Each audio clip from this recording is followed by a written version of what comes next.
আমাদেরকে কেন অত অকথ্য ভাষায় গালাগালি করলো? ওদের কাছে ভিক্ষা চাইতে গেছি না, এটা আমাদের অধিকার।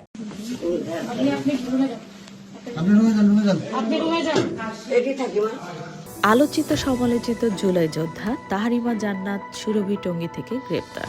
আমি আওয়ামী লীগের দোষর। এই ছেলেটা বসে নাজুলা কই কি কইছে? এই ছেলেটা আমাকে বসে বলছেন, ওরা আমাকে বলে আমি আওয়ামী লীগের দোষর। আমাদেরকে মারধর করছে এরাই। এই যে দেখতে পাচ্ছেন, ওরা আমাদেরকে মারধর করছে।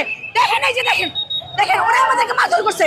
ওরা বসে আমরা আওয়ামী লীগের দোষর। ব্ল্যাকমেইল, মামলা বাণিজ্য ও প্রতারণার অভিযোগে আলোচিত জুলাই যোদ্ধা তাহারিমা জান্নাত সুরভিকে গ্রেপ্তার করেছে পুলিশ। বুধবার 24 ডিসেম্বর গভীর রাতে গাজীপুরের টঙ্গী বাসা থেকে তাকে গ্রেপ্তার করা হয়। পুলিশ জানায়, সম্প্রতি গুলশানের এক ব্যবসায়ীর কাছ থেকে জুলাই আন্দোলন সংক্রান্ত মামলার ভয় দেখিয়ে প্রায় 2.5 কোটি টাকা হাতিয়ে নেওয়ার ঘটনায় একটি সংঘবদ্ধ প্রতারক চক্রের সন্ধান পাওয়া যায়। তদন্তে উঠে আসে এই চক্রটির নেতৃত্বে ছিলেন তাহারিমা জান্নাত সুরভি। প্রাথমিক তদন্ত অনুযায়ী চক্রটি ব্ল্যাকমেল ও চাঁদাবাজির মাধ্যমে সুরভি ভুক্তভোগীর কাছ থেকে মোট প্রায় 50 কোটি টাকা আদায় করেছে বলে অভিযোগ রয়েছে। অভিযোগে বলা হয়, গত বছর জুলাই আগস্ট আন্দোলনের সময় গুলশান ও বাড্ডা এলাকায় সংগঠিত একাধিক হত্যা মামলায় নাম জড়িয়ে দেওয়ার ভয় দেখিয়ে ভুক্তভোগীদের কাছ থেকে ধাপে ধাপে অর্থ আদায় করা হয়। মামলার আসামি বানানো হবে, পুলিশি হয়রানি ও গ্রেপ্তারের আশঙ্কা দেখিয়ে পরে মীমাংসা করে। তাহারিমা জান্নাত সুরভি গাজীপুর ভাওয়াল বদর আলম সরকারি কলেজের শিক্ষার্থী।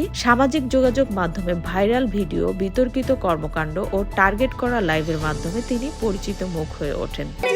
ওনার চিনা লাগবে না, আমি আমার বক্তব্যটা উনি যেভাবে আমার পরিচয় চাইতেছে আমি সন্ত্রাস, বুঝছেন? উনি এভাবে পরিচয় চাইতেছে, আমি কোনো সমন্বয়ক না। ওনার কথা হচ্ছে ওই ছেলের গোলার কথা। ওরা আসার পরে ওরা তালাবদ্ধ করছে, করার পরে কেউ একজন ভিতরে ঢুকার পরে ওদেরকে অকথ্য ভাষায় গালাগালি করছে, যেখানে ওদের কথা ছিল, ওদের ভাষ্য এটা যে আমরা ভালোভাবে গেছি ওইখানে, ঠিক আছে? এতদিন 6 মাস গেলাম, আমরা তো যাওয়ার পর যাইতেছি, সেকেন্ডবার অ্যাপ্লাই করার পর আমরা অনেকবার এখানে গেছি, 7-8 বার এখানে যাইতেই আছি আমরা। প্রতিবারে ওদের থেকে আমরা ভালো ব্যবহার পাইছি, আমরা ভালো ব্যবহার করছি, আমরা খারাপ ব্যবহার করিনি, ওরা খারাপ ব্যবহার করিনি। আর আমরা যেহেতু তালা দিচ্ছি, দেওয়ার পরে ওরা ভিতরে গেছে কোনোভাবেই, যাওয়ার পরে আমাদেরকে কেন অত অকথ্য ভাষায় গালাগালি করলো?